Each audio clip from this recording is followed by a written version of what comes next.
By the 1950s, over half of all American families owned a TV set, and the Blackwood Brothers made history by becoming the first gospel group ever to appear on national television, winning first place on one of the era's most popular shows, Arthur Godfrey's Talent Scouts.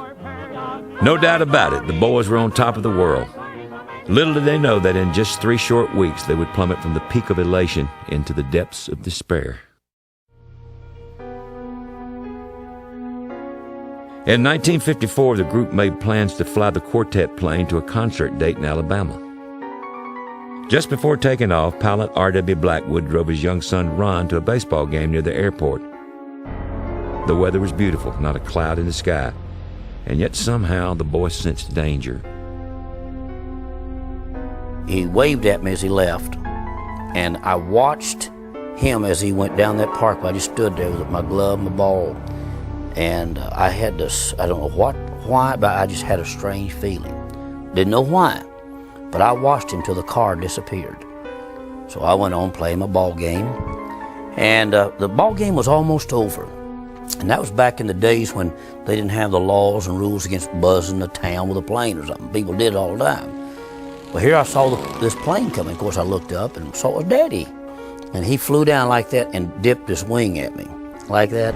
And when the plane went over, I could see him looking out. I could see just part of his head, and they took the plane back and went and did like that. And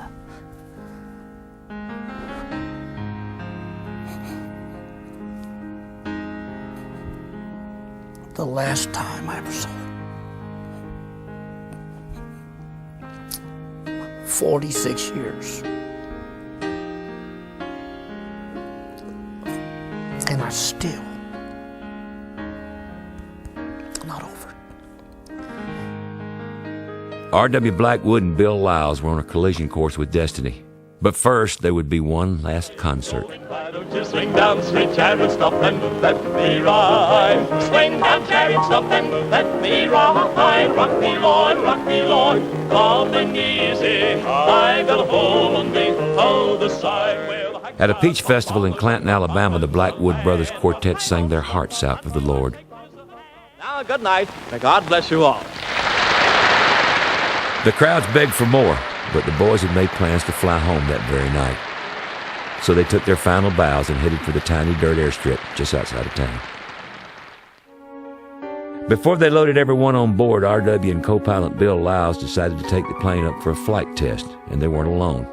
A local teenager named Johnny Ogden asked to be taken along for the ride. Unfortunately, the singers agreed.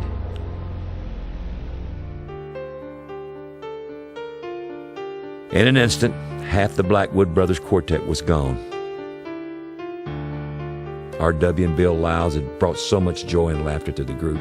It was impossible to imagine what life would be like without them. As news of the crash spread, family, friends, and fellow musicians struggled to come to terms with what had happened. When Daddy died in the plane crash, I was 13 years old. I took it pretty heavy because he was my hero. They came over the news service, and you know, we just and we had just seen R.W. and Bill maybe not more than a month before that. I truly was heartbroken because there was nobody like R.W. Blackwood. There is no night, for in his life you never walk alone. Always feel at home wherever you may roam. The Blackwood Brothers Quartet was reborn, with J.D. Sumner singing bass and James' nephew Cecil Blackwood on baritone. Their first concert together was scheduled for Clanton, Alabama, the site of the plane crash. This was about a month and a half after the plane crash, and right back to the airport hangar, we did a concert without even rehearsal. Bill Shaw, James Blackwood, Cecil Blackwood, J.D. Sumner, Jackie Marshall's piano, and that started our career back up there at the airport with several thousand people there to hear us. And Elaine Blackwood, R.W.'s widow, Ruth Lyles, Bill Lyles' widow, they were there, and the kids. We introduced them. But I remember being there. I remember them introducing Cecil, but I think the one that got me the most was J.D. Sumner. All I know is I saw a guy just stand up, looked like he went all the way to the top of the mountain as big as he was. J.D. Sumner built a bridge that night to R.W.'s son Ron, establishing a loving bond that would last for the rest of his life. He said, nobody could take your daddy's place. He said, I'm here to help. And J.D. was my friend the day he died.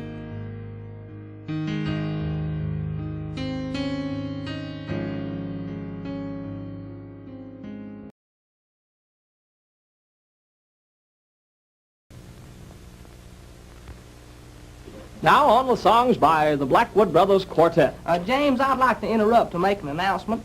Well, if you'll make it real brief, I guess you can, Jackie. What is it? The management has asked me to report that a green sedan is parked out here behind the building with a license number 4005-698-435-233-76668. I'd like to say that your car is all right, but your license plate is blocking the driveway back. Well, after that, I think we'll have Jackie Marshall sing for you on the number. Really, I don't know whether we'll be punishing Jackie or you folks, but anyhow, Jackie has the solo part on Open Up Your Heart and Let the Sun Shine In.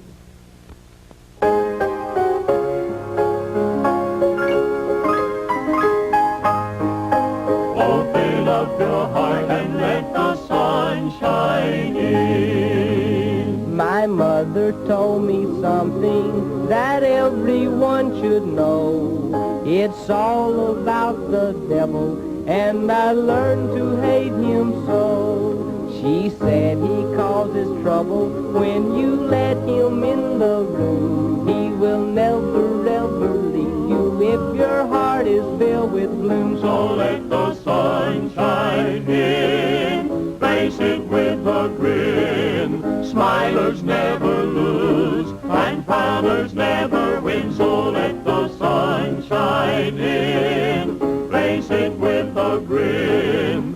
Open up your heart and let the sun shine in. When you are unhappy, the devil wears a grin. But oh, he starts to running when the light comes pouring in. I know he'll be unhappy, 'cause I'll never wear a frown. Maybe if we keep on smiling, he'll get tired of hanging round. So let the sun shine in, face it with a grin.